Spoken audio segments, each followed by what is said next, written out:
Have you ever wanted to talk to someone and completely blanked on what to say? Started a conversation that turned awkward within seconds? Wished people just felt comfortable and at ease around you? If any of that sounds familiar, stay with me, because today we're breaking down exactly how to talk to anyone with real confidence and real connection. This isn't about fancy vocabulary. It's about 6 simple shifts that change how every conversation feels. Lesson 1. Make people feel important. Here's a simple truth. People don't just listen to your words, they feel your energy. They notice your attention and they remember how you made them feel. Most people make one big mistake in conversation. They only think about themselves. What should I say? How do I sound smart? What if I mess up? But real communication doesn't start with impressing people. It starts with respecting them. When someone feels important around you, the whole conversation gets easier. They feel safe, unjudged, like their words actually matter, and that builds connection instantly. A genuine smile, real eye contact, listening without cutting in, a kind tone. None of this requires big words, just real attention. Don't check your phone mid-conversation. Don't interrupt every few seconds. Don't make it all about you. Sometimes the best gift you can give someone isn't advice. It's your full presence. When people feel heard, they trust you. When they feel respected, they open up. This holds true everywhere: friendship, family, work, business. So use simple lines like, "That's interesting. I understand what you mean. That must have been difficult for you." Just make sure it's genuine. People can always feel fake attention. A weak person tries to make others feel small. A strong, confident person makes others feel seen. Lesson 2. Listen more than you speak. A lot of people think good communication means talking more. Smart words, great stories, constant input. But real connection starts with listening, not speaking. In most conversations, people aren't actually listening. They're just waiting for their turn, already rehearsing their next line while the other person talks. That's how the real meaning gets missed entirely. Real listening means full attention, no phone checking, no interrupting, no hijacking the topic back to yourself. Just look at the person, take in their words, notice their feelings, give them space. Use simple lines like, "Tell me more. How did that make you feel? That must have been hard." These show you're understanding them, not just hearing sound. Listening also makes you a better speaker because you respond from actual understanding instead of ego. So try this simple order. Listen first, understand second, speak third. People may like your words, but they'll trust your listening. Lesson 3. Ask better questions.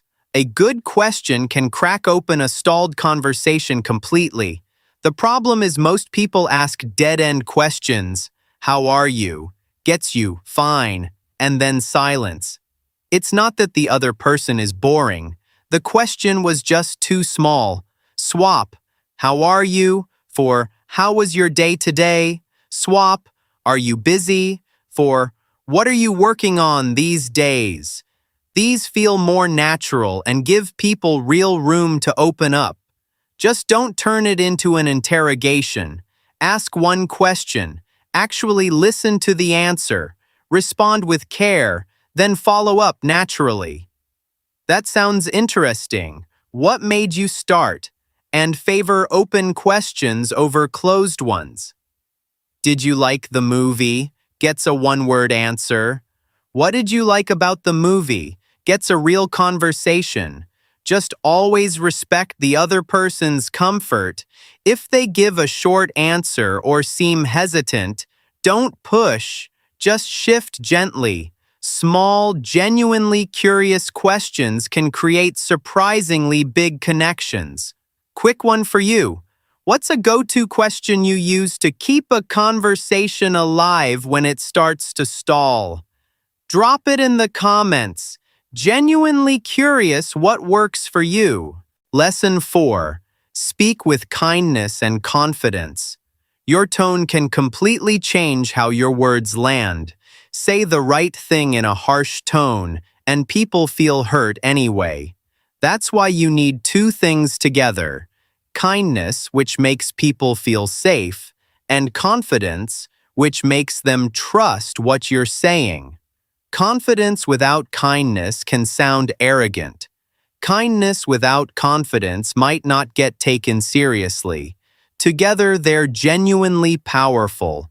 You don't need difficult vocabulary to sound intelligent, and you don't need volume to sound strong. Speak clearly, speak slowly, speak with respect. Swap "you're wrong" for "I see it differently." Swap "you never listen" for "I feel unheard when this happens." Same honesty, softer landing. That's the real skill. Confidence doesn't mean speaking without any nerves. It means speaking honestly, even while a little nervous. If you're unsure, say so. "I'm not sure, but I'd like to understand." If you disagree, say, "I respect your view, but I see it differently." Real communication skill shows up most clearly during disagreement or pressure. Staying calm, kind, and clear in exactly those moments earns real respect. Lesson 5. Find common ground. Common ground is simply something two people can genuinely connect on: a shared interest, a similar struggle, a mutual goal. When you find it, conversations stop feeling forced. The other person starts thinking, "This person actually gets me." So many conversations feel awkward because people fixate on differences instead. If someone says, "I'm trying to improve myself," you could say, "I'm into self-improvement too. What are you working on?" Just don't fake it. Pretending to relate just to keep things moving isn't real connection. If you genuinely don't know much about something, it's fine to say, "I don't know much about this, but I'd love to understand."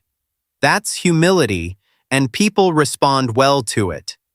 You don't need identical lives to find a bridge. Different jobs, same respect for hard work. Different lifestyles, same craving for peace. Everyone wants to be heard, valued, and understood. Remembering that makes connecting with anyone significantly easier. Lesson 6. Leave people feeling better.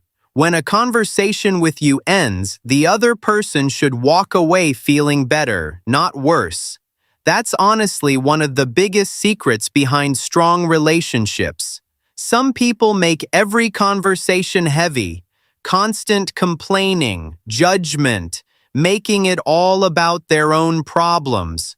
Others leave you feeling genuinely at peace, respected, encouraged. That second kind of person has real communication energy. This doesn't mean being endlessly funny or agreeing with everything. It means your words carry respect, your tone carries kindness, your presence carries calm. People forget your exact sentences, but they remember exactly how you made them feel. Before you speak, ask yourself, will this help them? Will it build connection or create pressure? Sometimes one kind line, "I believe you can do it. I'm glad you shared this with me," can genuinely shift someone's entire day. A lot of people are quietly struggling more than they let on, and one respectful, non-judgmental listener can matter more than you'd think. Before we wrap up, of these 6, which one do you think you're weakest at right now? Be honest in the comments. I read every single one, and it might help someone else writing too. So remember, Talking to anyone was never about perfect words. It's about real connection. Make people feel important. Listen more than you speak. Ask better questions. Speak with kindness and confidence.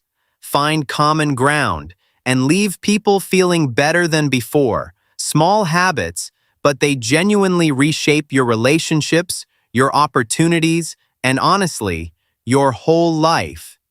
If this episode helped you see conversations differently, share it with someone who needs to hear it today. That's honestly the best thing you can do for me. Thanks so much for listening to another episode of SpeakFlow. Keep learning, keep growing, and talk in a way people remember with respect.